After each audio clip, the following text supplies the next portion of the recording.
Hello, welcome everyone to our channel improve education. কথা মতো আজকে তোমরা আশা করি এটা প্রিমিয়ার দেখছো বা হয়তো কেউ কেউ রেকর্ডেড দেখছো। আজকে আমাদের লাইফ সায়েন্সের যে দ্বিতীয় অধ্যায় ছিল অর্থাৎ কন্টিনিউটি অফ লাইফ বা জীবনের প্রবাহমানতা, তার শেষ পার্ট অর্থাৎ পার্ট 4। তো এই পার্টে আমরা বাকি যেই পার্টটা রয়েছে বিশেষ করে জোর দেবো, সেটা হচ্ছে sexual reproduction in flowering plants অর্থাৎ সপুষ্পক উদ্ভিদের যৌন জনন, যেটা তোমরা যদি কেউ পরবর্তীতে বায়োলজি নাও ক্লাস 11-12-এ, তাহলে 12-এ একটা বড় একটা পার্ট রয়েছে। তো তার বেসিক জিনিসগুলো এই চ্যাপ্টারে বা এই টপিকে রয়েছে। তো এগুলো একটু ভালো করে দেখে নিলে পরবর্তীতে তোমাদের সুবিধা হবে। এবং মাধ্যমিকের রেসপেক্টে কিন্তু এখান থেকে প্রশ্ন আসছেই বা আসবেই, এরকম বলতে পারো। তো আজকে সেইগুলোকে পুরোটা কভার করব। ভিডিওটা শেষ অবধি দেখো, আশা করি এই 20 থেকে 30 মিনিটের ভিডিওতে তোমরা এই পুরো টপিকটা বুঝে নেবে এবং আজকে এই চ্যাপ্টারটা শেষ হয়ে যাবে। পরবর্তীতে অন্য কোনো চ্যাপ্টার শুরু করব। তো সেকেন্ড সামেটিভের জন্য এটা অত্যন্ত গুরুত্বপূর্ণ। তো এটুকুই ইন্ট্রো দিয়ে আজকে ভিডিওটা শুরু করব। একটাই কথা, ভিডিওটা অবশ্যই শেষ পর্যন্ত দেখো, লাইক করো, শেয়ার করো এবং চ্যানেলে নতুন হয়ে থাকলে সাবস্ক্রাইব করো। তোমরা ভিডিও দেখছো কিন্তু সাবস্ক্রাইব করছো না, আমি দেখলাম। তো অবশ্যই সাবস্ক্রাইব করো, এরকম আরও ভিডিও। আর যারা যারা নতুন তারা জানো না হয়তো, আমাদের ফ্রি সিরিজ চলছে ক্লাস 10 মাধ্যমিকের জন্য। তোমরা কমেন্ট সেকশনে গিয়ে প্লেলিস্ট চেক করতে পারো। তো চলো এবার আমরা শুরু করি। প্রথমে যেটা স্টার্ট করব, আজকে কী কী পড়া যাবে দেখো। প্রথমত আমাদের যেটা মেন জিনিস সেটা রয়েছে আমাদের, সেটা হচ্ছে আমাদের সাদা কালারটা নাই, হ্যাঁ, সেটা হচ্ছে আমাদের sexual reproduction of flowering plant বা সপুষ্পক উদ্ভিদের যৌন জনন। তার আগে যেটা আমরা পড়ব সেটা হচ্ছে পার্টস অফ ফ্লাওয়ারের পার্টস পড়তে হবে। এবং এইখানে যেটা সবথেকে গুরুত্বপূর্ণ সেটা হচ্ছে তোমাদের নিষেক বা ফার্টিলাইজেশন। তো পুরোটা আজকে কিন্তু কভার করবো মোটামুটি অ্যাপ্রক্সিমেটলি 30 মিনিটের মধ্যে। তো ভিডিওটা শেষ পর্যন্ত দেখো। আর কি কোনো পার্ট রয়েছে? আর বৃদ্ধি রয়েছে, গ্রোথ, ওটা একবার লাস্টে 2 মিনিটে বলে দেবো। গ্রোথটা রয়েছে, গ্রোথটা আজকে মোটামুটি করে নেবো। তো এই ছিল 4টে বিষয় আজকের পড়ার মধ্যে। তো চলো স্টার্ট করা যাক। প্রথমে নিয়ে আসি, দেখো সেক্সুয়াল রিপ্রোডাকশন বলতে কী বলছি বলো তো? আমরা যেমন মানবের জনন পড়েছি, যে জনন 2 প্রকার, একটা যৌন জনন আর একটা হচ্ছে অযৌন জনন। যৌন জনন বলতে প্রধানত যেটা বুঝি সেটা হচ্ছে দুটো গ্যামেট থাকবে, সেখান থেকে আমাদের ভ্রূণ তৈরি হচ্ছে। যেমন তোমার মানবদের যেটা রয়েছে সেটা অবশ্যই একটা সেক্সুয়াল, আবার অনেক রয়েছে যারা হচ্ছে অ্যাসেক্সুয়াল বা অযৌন জনন।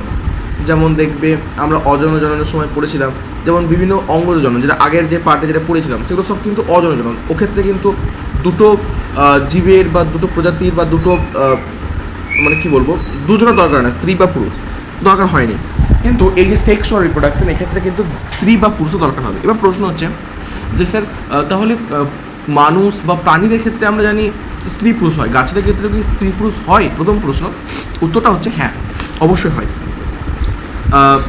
তবে কীরকম না, ফুলের এগুলোতে অ্যাকচুয়ালি ফুলটা কী বলতো, flower is the reproductive unit of plants, অর্থাৎ ফুলই হচ্ছে অ্যাকচুয়ালি ওদের রিপ্রোডাক্টিভ ইউনিট। আমাদের যেমন হচ্ছে আমাদের বিভিন্ন রিপ্রোডাক্টিভ ইউনিট রয়েছে, যেমন ছেলেদের ক্ষেত্রে রয়েছে টেস্টিস রয়েছে, মেয়েদের ক্ষেত্রে ওভারি রয়েছে, ঠিক সেরকমভাবেই আমাদের ফুলেদের ক্ষেত্রে, গাছেদের ক্ষেত্রে ফুল রয়েছে। এবার এই ফুলের না বিভিন্ন অংশ রয়েছে। এবার ধরো কোনো ফুল রয়েছে শুধুমাত্র তোমার কী বলবো পুংগুলোই রয়েছে, কোনো ফুলের স্ত্রী রয়েছে, কোনো ফুল আবার উভয় প্রকার হয়।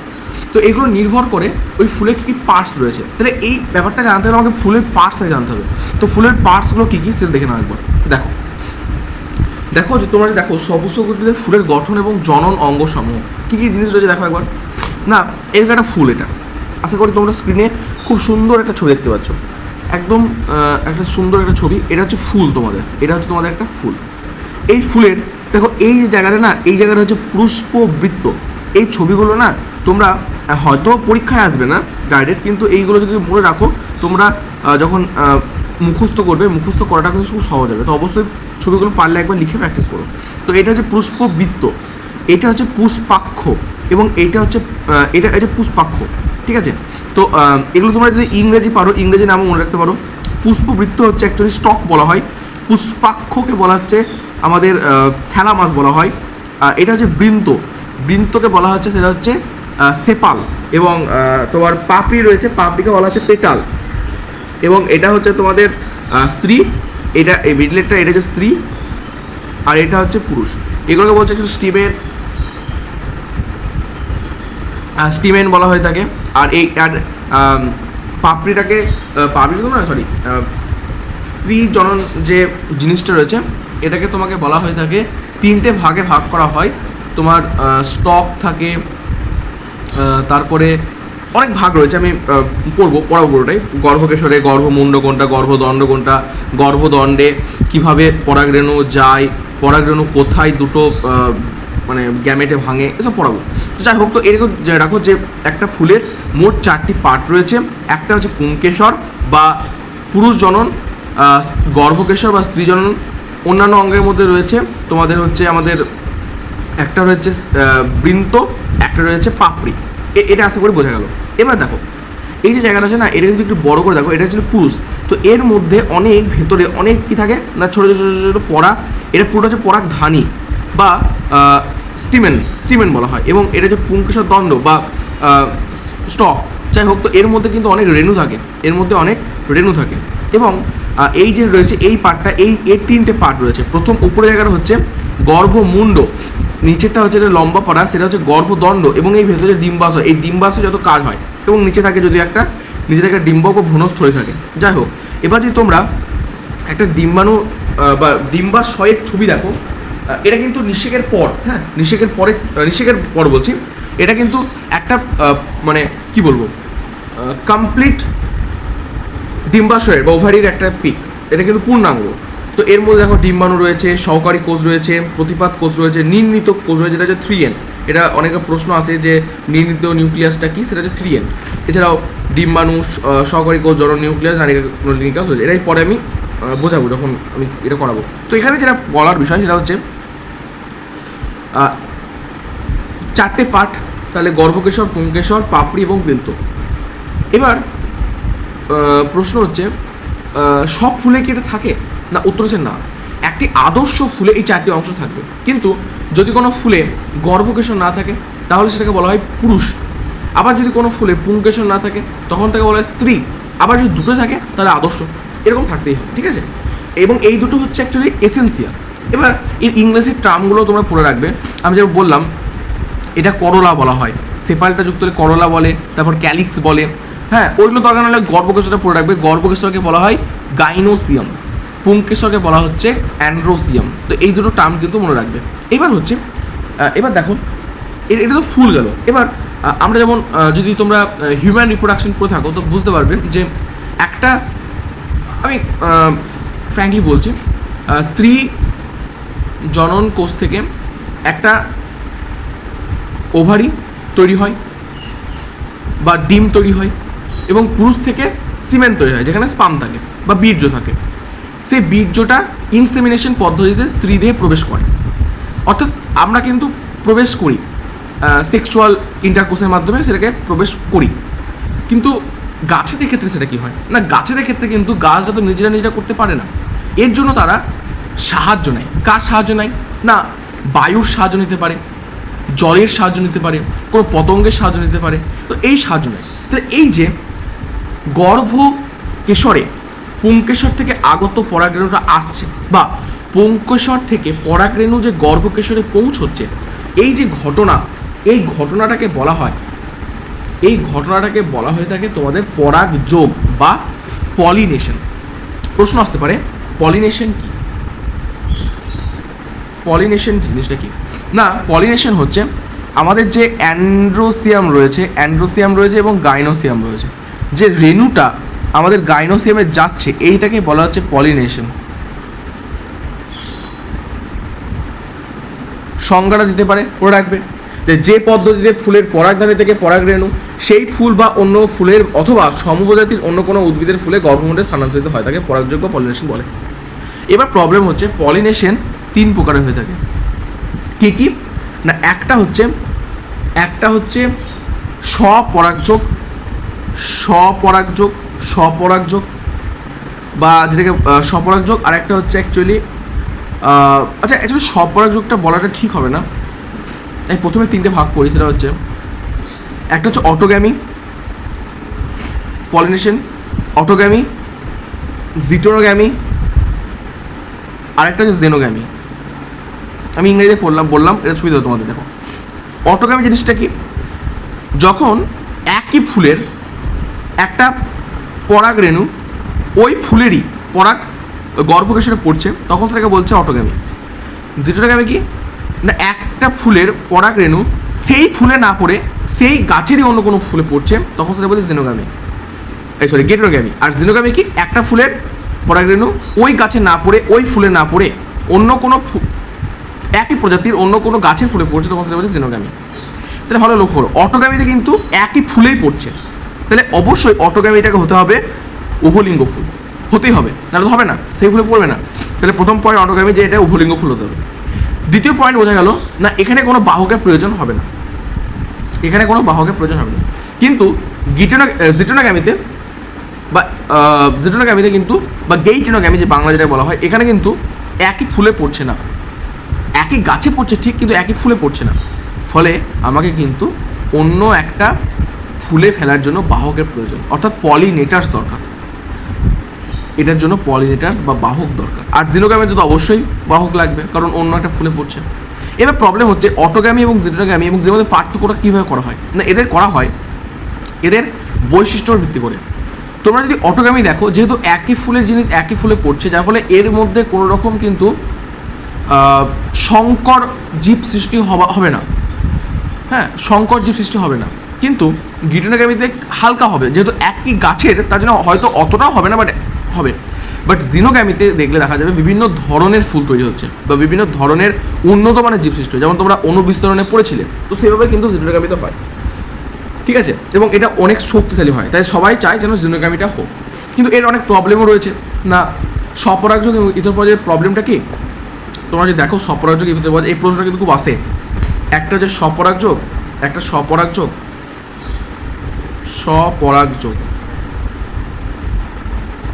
না, প্রবলেম কি না, প্রথমে অ্যাডভান্টেজ দেখি। প্রথমত বাহক লাগে না,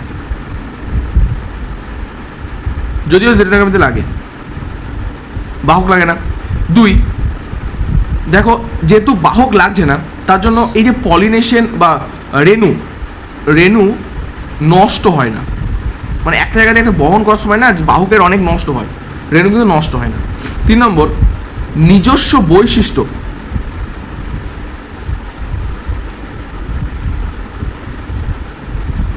বজায় থাকে,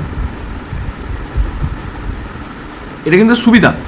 অসুবিধা কি না, 1 নাম্বার হচ্ছে অসুবিধার মধ্যে পড়ছে তোমাদের এখানে কোনো রকম কী বলো, নতুন চরিত্র, নিউ ক্যারেক্টার হয় না, নতুনত্ব হয় না, অর্থাৎ নিউ ক্যারেক্টার তৈরি হলো সেটা হলো না। এর যে অভিযোজন ক্ষমতা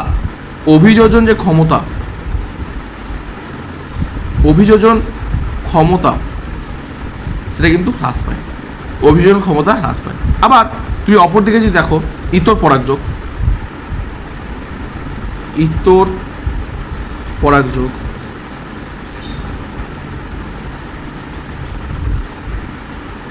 দেখো ইতর পরাগযোগের ক্ষেত্রে প্রথমত সুবিধা এইগুলাই, এর যেটা অসুবিধা সেটা সুবিধা, অর্থাৎ আমাদের নিউ ক্যারেক্টার দেখা যায়, তারপরে অভিযোজন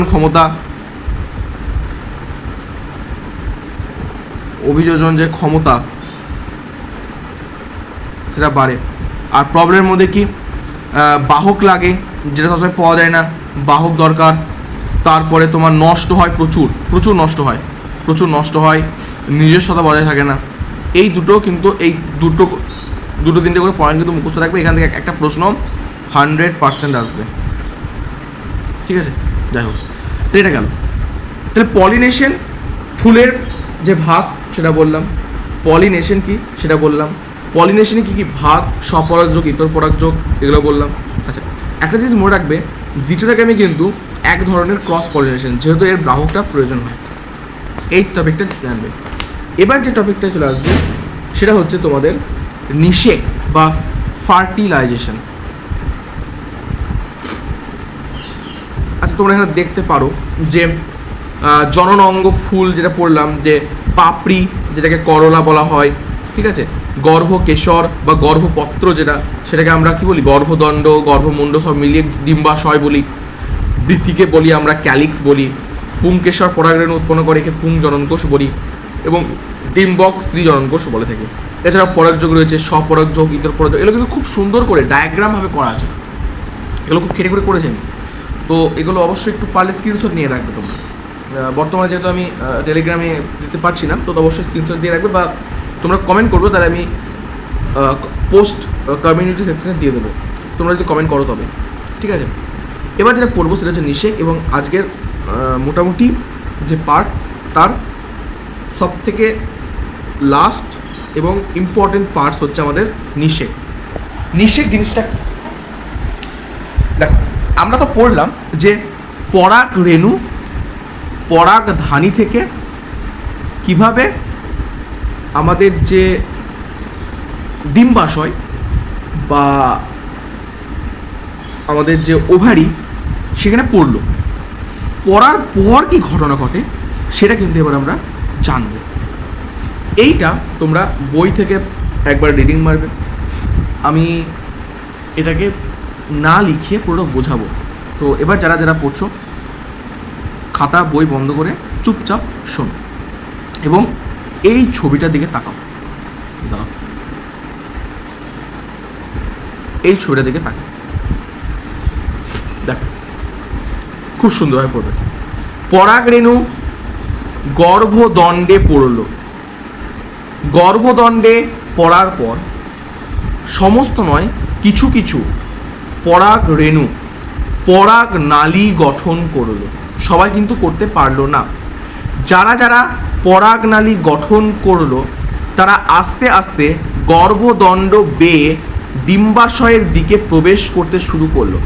ডিম্বাশয়ে প্রবেশ করার আগে সেখানে উপস্থিত গ্যামেট দুটো পুং জননকোষ বা দুটো মেল গ্যামেটে ভেঙে গেল। তাহলে দুটো মেল গ্যামেটে ভেঙে গেল, এখানে যে নিউক্লিয়াসটা থাকে সেই নিউক্লিয়াসটা দুটো মেল গ্যামেটে ভেঙে গেল। এইবার এটা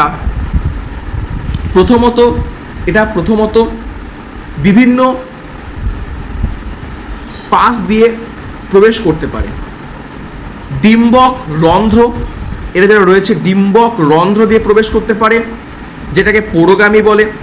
ডিম্বক মূল দিয়ে প্রবেশ করতে পারে, অর্থাৎ এইটা দিয়ে, যাকে চ্যালাজোগেমি বলে, বা ডিম্বক ত্বক বা এইগুলো দিয়ে প্রবেশ করতে পারে, যেটাকে মেসোগ্যামি বলে। তাহলে এই যে পরাগ নালী সেটা তিন দিক থেকে প্রবেশ করতে পারে। এক, এই যে রন্ধ্র রয়েছে এই দিকে, যাকে বলা হয় পুরোগামী। চালাজার দিকে প্রবেশ করতে পারে, যাকে চ্যালাজোগামী বলে, বা এই পাশ দিয়েও প্রবেশ করতে পারে, যাকে মেসোগামী বলে। যেই দিকে প্রবেশ করুক না কেন, প্রবেশ করার পর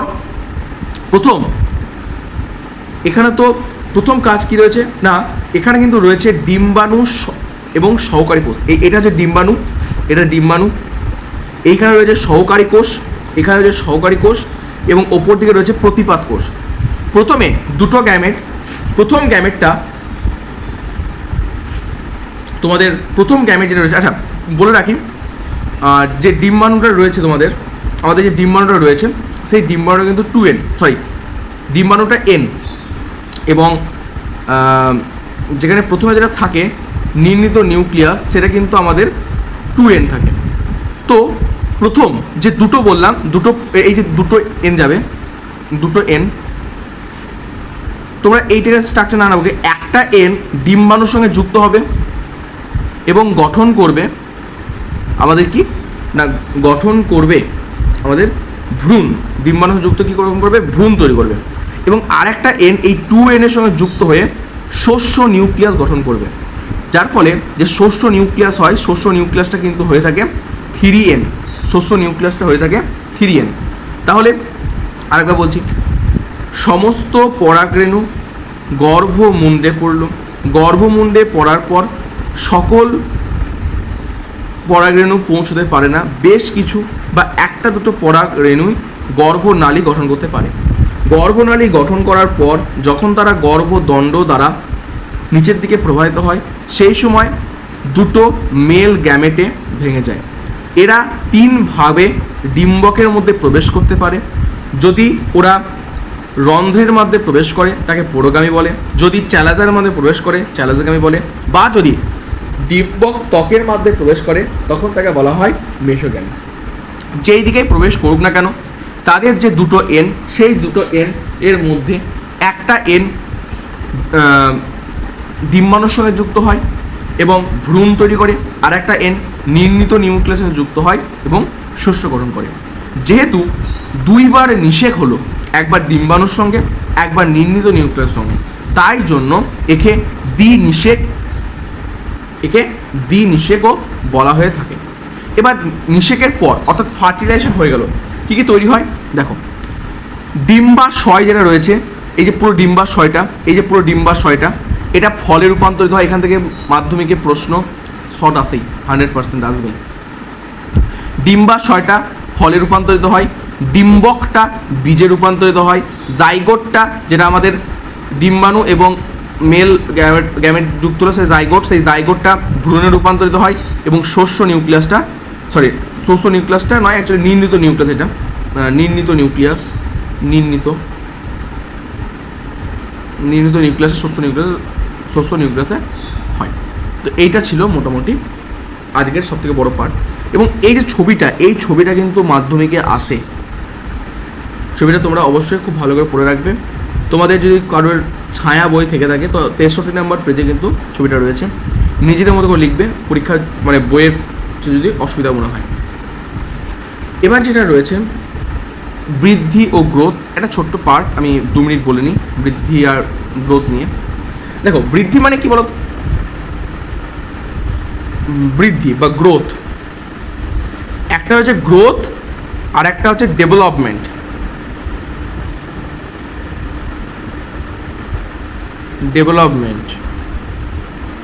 তো বৃদ্ধি অর্থাৎ গ্রোথ এবং ডেভেলপমেন্টের মধ্যে কিন্তু পার্থক্য রয়েছে। না, বৃদ্ধি হলো যে উপচিতি বিক্রিয়ার নতুন উপাদান সংশ্লেষের ফলে জীবের আকার, আয়তন, শুষ্ক ওজন সুনির্দিষ্ট পদ্ধতিতে এবং স্থায়ী এবং অপরিবর্তনীয়ভাবে বেড়ে যায়, তাকে বৃদ্ধি বলে। অপরদিকে ডেভেলপমেন্ট হচ্ছে বার্থ টু ডেথ, সমস্তটাই হচ্ছে আমাদের ডেভেলপমেন্ট। ওকে, তো বৃদ্ধির ধারণা রয়েছে। বৃদ্ধি কী করে হয় না, ধরো একটা জায়গা আমরা যখন ছোটো ছিলাম তখন আমাদের ছোটো ছোটো হাত পা ছিল, কিন্তু আমরা যখন আস্তে আস্তে বড়ো হচ্ছি, হাতটা বড়ো হচ্ছে, পাটা বড়ো হচ্ছে, শরীরটা বড়ো হচ্ছে, মোটা হচ্ছে, মুখটা একটু বড়ো হচ্ছে, এর হচ্ছে গ্রোথ। কিন্তু আমরা যে একদম ছোটো কচি খোকা ছিলাম এবং আজ থেকে হয়তো 70 বছর বা 40-50 বছর পর যাই হোক না কেন আমরা যখন মারা যাব, এই পুরো ঘটনাটা এটা হচ্ছে ডেভেলপমেন্ট। ঠিক আছে, এই বৃদ্ধিটা কেন হয় আমরা সবাই জানি, কোষ বিভাজনের মাধ্যমে হয়। কোষ বিভাজনের মাধ্যমে কটা পর্যায় রয়েছে কোষ বিভাজনের 3টে পর্যায় রয়েছে। প্রথমত রয়েছে কোষ বিভাজন দশা। প্রথম কোষ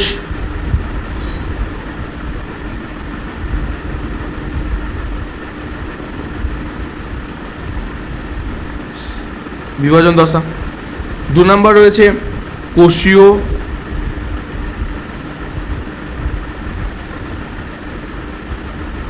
আকার দশা, আর 3 নম্বর হচ্ছে বিভেদন দশা। এগুলো খুব গুরুত্বপূর্ণ নয়, বাট এগুলো যেরকম আমি বলছি সেটুকু জেনে রাখলে কাজ হয়ে যাবে। তোমরা টেক্সট বইটা পড়ে নেবো তাহলেই হবে। তো কোষ বিভাজন বলতে কি বলো তো, কোষ বিভাজন বলতে হলো ধরো একটা কোষ রয়েছে, এই কোষটা বিভাজন হলো, 2টো কোষ হলো, ঠিক আছে, এটা আবার বিভাজন হলো, একটা কোষ এবার একটা বিভাজন হলো, এটা হচ্ছে কোষ বিভাজন দশা। আচ্ছা, কোষীয় যে আকার বৃদ্ধিকরণ সেটা কীরকম না, ছোটো কোষ একই থাকলে একটু বড় হলো আকারে, আবার একই থাকলে একটু বড় হলো আরও আকারে, এটা হচ্ছে কোষীয় আকার বিভাজন দশা। এবার বাকিটা হচ্ছে আরেকটা হচ্ছে সেটা হচ্ছে আমাদের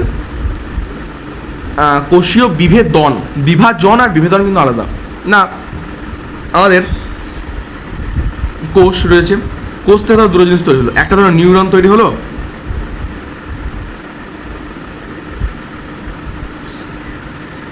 নিউরন তৈরি হলো, আর একটা ধরো পেশি কোষ তৈরি হলো। তো এটা হচ্ছে আমাদের বিভেদন দশা। বিভেদন দশায় বিভিন্ন অঙ্গ প্রত্যঙ্গ বা কিছু জিনিস তৈরি হয়। বিভাজন দশায় কোষ বিভাজিত হয়, আর কোষীয় যে বৃদ্ধিকরণ দশা সেখানে কোষের আকার বৃদ্ধি ঘটে। তো এটাই আছে। আচ্ছা, এছাড়াও আরেকটা জিনিস মনে রাখবে, সেটা হচ্ছে হুয়ের অ্যাকচুয়ালি বাচ্চাদের জিনিস, যে হু আমরা জানি যে ওয়ার্ল্ড হেলথ অর্গানাইজেশন, তো তারা বিভিন্ন পর্যায় তৈরি করে। কী কী পর্যায় রয়েছে না, প্রথম পর্যায়ে রয়েছে আমাদের সদ্যজাত বা নিউ বর্ন রয়েছে, তারপর চাইল্ডহুড রয়েছে, তারপরে আমাদের অ্যাডোলেসেন্ট বা বয়ঃসন্ধি রয়েছে, তারপরে আমাদের যেটা রয়েছে সেটা হচ্ছে আমাদের পরিণত বা ম্যাচিওর রয়েছে। তোমরা এখন সবাই কিন্তু অ্যাডোলেসেন্টের মধ্যে রয়েছো, অ্যাডোলেসেন্টে অনেক প্রবলেম আছে, যাই হোক। আর তারপরে রয়েছে ওল্ড। তো মোটামুটি এর যে সালের হিসাব সেটা বিভিন্ন বই বিভিন্ন দেওয়া থাকে। আমি যেটা বলছি সেটা মোটামুটি জেনে রাখো।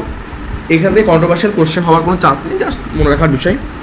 সেটা হচ্ছে নিউ বর্ন কোনটা না, নিউ বর্ন হচ্ছে আমাদের সেটা হচ্ছে ঠিক তোমার কি বলবো, নিউ বর্ন মানে জাস্ট বেবি হলো, অর্থাৎ 1 মান্থ থেকে আমরা 3 মান্থ বলতে পারি, 3 মান্থ। চাইল্ডহুডটা কি না 3 মান্থ থেকে 10 ইয়ার্স। অ্যাডোলেসেন্ট কী বলতে পারি 10 ইয়ার্স থেকে 18 ইয়ার্স। ম্যাচিওর বলতে পারি 18 থেকে তোমাদের 18 থেকে আমরা বলতে পারি 18 থেকে কত বলতে পারি, মোটামুটি ম্যাচিওর হচ্ছে 18 থেকে তোমার 60 বছর, এটাও বেশি যদিও। আর ওল্ড হচ্ছে 60 থেকে, তারপরে যতদিন বেঁচে থাকবে তুমি। তো এটা হচ্ছে ব্যাপার। তো এটা ছিল আজকে পুরো চ্যাপ্টার কিন্তু শেষ। হ্যাঁ চলো, তো চ্যাপ্টার পুরোপুরি শেষ হয়ে গেল। তোমাদের জীবনের প্রভাব বা কন্টিনিউটি অফ লাইফ মোটামুটি আমি 4টে পার্টে করালাম। আমি জানি না ইউটিউবে কোন স্যার বা কারা এতগুলো পার্টে ভাগ করে করিয়েছে। একটা টপিক আমার মনে হয় না বাদ দিয়েছে, আমি সমস্ত জিনিসটা কভার করেছি এবং খুব ধৈর্যের সঙ্গে কভার করেছি। বিভিন্ন প্রশ্ন বলেছি, কী কী প্রশ্ন আসতে পারে, এবং আগামী দিনেও আমি বিভিন্ন প্রশ্ন নিয়েই আসবো, মানে সিলেবাস শেষ হওয়ার পরই, যে কী কী ধরনের প্রশ্ন বিগত বছর এসেছে বা আসেনি। আর আমি বলবো যে তোমরা অবশ্যই পিওয়াইকিউগুলো দেখো। পিওয়াইকিউ যারা দেখো নি, যাদের বই আছে খুব ভালো, যাদের বই নেই তারা যদি PDF ডাউনলোড করতে চাও, আমার কমেন্ট সেকশনে একটা লিঙ্ক রয়েছে, সেই লিঙ্কে ক্লিক করো, একটা ভিডিও পাবে 3 মিনিটের মেবি, যেখানে পুরোটা বলেছি কীভাবে ফ্রিতে তোমরা PDF 10 বছরের পিওয়াইকিউ পাবে। তো সেটা দেখতে পারো। আর যারা যারা পার্ট 1, 2, 3 দেখোনি তারাও যাও, লিঙ্ক আছে কমেন্ট সেকশনে, সেখানে কিন্তু দেখে নাও। ওকে, থ্যাংক ইউ সকলকে, এটুকুই বলার ছিল। দেখা হচ্ছে অন্য কোনো ভিডিওতে। ততক্ষণ ভালো থেকো, পড়াশোনা করো, টাটা বাই বাই। আর অবশ্যই চ্যানেলটাকে শেয়ার করো, সাবস্ক্রাইব করো।